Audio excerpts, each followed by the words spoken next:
ಒಂದಿನ ಅರೆ ಇವತ್ತು ವಾತಾವರಣ ತುಂಬಾ ಕೆಟ್ಟದಾಗಿದೆ. ತುಂಬಾ ಜೋರಾಗಿ ಮಳೆ ಬರುತ್ತೆ ಅಂತ ನನಗನ್ನಿಸ್ತಾ ಇದೆ. ಕೇವಲ ಇವತ್ತೇ ಅಲ್ಲ, ಈಗ ಮಳೆಗಾಲ ಶುರುವಾಗಿದೆ. ಇನ್ಮೇಲೆ ದಿನ ಮಳೆ ಬರುತ್ತೆ. ಈಗ ಈ ರೀತಿ ವಾತಾವರಣನ ಅಭ್ಯಾಸ ಮಾಡ್ಕೋ. ನನಗೇನನ್ಸುತ್ತಂದ್ರೆ ನಮಗೆ ಎಷ್ಟಾಗುತ್ತೋ ಅಷ್ಟು ಧಾನ್ಯಗಳನ್ನ ಸಂಗ್ರಹ ಮಾಡಬೇಕು ಅಂತ. ಆದಷ್ಟು ಬೇಗ ನಮ್ಮ ಮಕ್ಕಳು ಪ್ರಪಂಚಕ್ಕೆ ಬರಲಿದ್ದಾರೆ. ನಾವು ಅವ್ರಿಗೋಸ್ಕರನೂ ಇದೆಲ್ಲ ತಯಾರಿ ಮಾಡ್ಬೇಕಲ್ವಾ? ಸರಿಯಾಗಿ ಹೇಳಿದೆ ನೀನು. ನನ್ನ ಸ್ನೇಹಿತಿಯಾದ ಮೀನುನ ಹೋಗಿ ನೋಡ್ಕೊಂಡ್ ಬರ್ತೀನಿ. ಆಮೇಲೆ ನಾವಿಬ್ರು ಒಟ್ಟಿಗೆ ಆಹಾರ ತರೋದಕ್ಕೆ ಹೋಗೋಣ.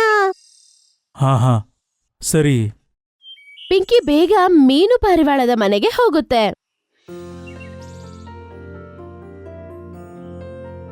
ಆಮೇಲೆ ಹೋಗಿ ಬಾಗಿಲನ್ನು ತಟ್ಟುತ್ತೆ. ಯಾರೋ ಬಾಗಿಲು ತಟ್ಟೋ ಶಬ್ದ ಕೇಳಿಸ್ಕೊಂಡು ಅದು ಆಚೆ ಬಂದು ನೋಡತ್ತೆ. ಅರೆ ಪಿಂಕಿ, ನೀನಾ? ನಾನ್ ನಿನ್ನ ನಿಜವಾಗ್ಲೂ ತುಂಬಾ ನೆನಪಿಸ್ಕೊತಾ ಇದ್ದೆ ಗೊತ್ತಾ? ಹೇಗಿದ್ಯಾ ನೀನು? ನಾನ್ ಚೆನ್ನಾಗಿದ್ದೀನಿ. ಸರಿ ಬಿಡು, ಒಂದ್ ಮಾತ್ ಹೇಳು, ನೀನ್ ಚೆನ್ನಾಗಿದ್ಯಾ ತಾನೇ? ಯಾಕ್ ನೀನ್ ಆಚೆ ಬರ್ತಾ ಇಲ್ಲ ಆಹಾರ ತರೋದಕ್ಕೆ? ಸಾಯಂಕಾಲದ ಗಾಳಿಯಲ್ಲಿ ಕೂಡ ಆಚೆ ಬರ್ತಾ ಇಲ್ಲ. ಏನಾಯ್ತು ನಿನ್ಗೆ? ಪಿಂಕಿಯ ಮಾತು ಕೇಳಿ ಮೀನುಗೆ ಸ್ವಲ್ಪ ನಾಚಿಕೆ ಆಗತ್ತೆ.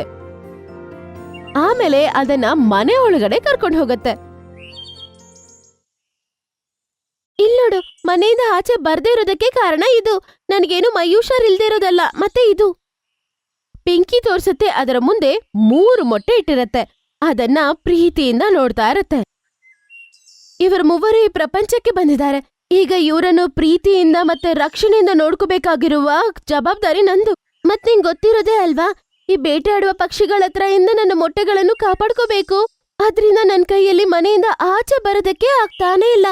ಆಗ ನನ್ಗನ್ನಿಸ್ತು, 1-2 ದಿನ ನಾನು ಆಚೆ ಬಂದಿಲ್ಲ ಅಂತಂದ್ರೆ ನನ್ಗೇನಾಗಿದೆ ಅಂತ ನನ್ನ ನೋಡಕ್ ನೀನ್ ಖಂಡಿತ ಬರ್ತೀಯ ಅಂತ ಅನ್ಕೊಂಡೆ.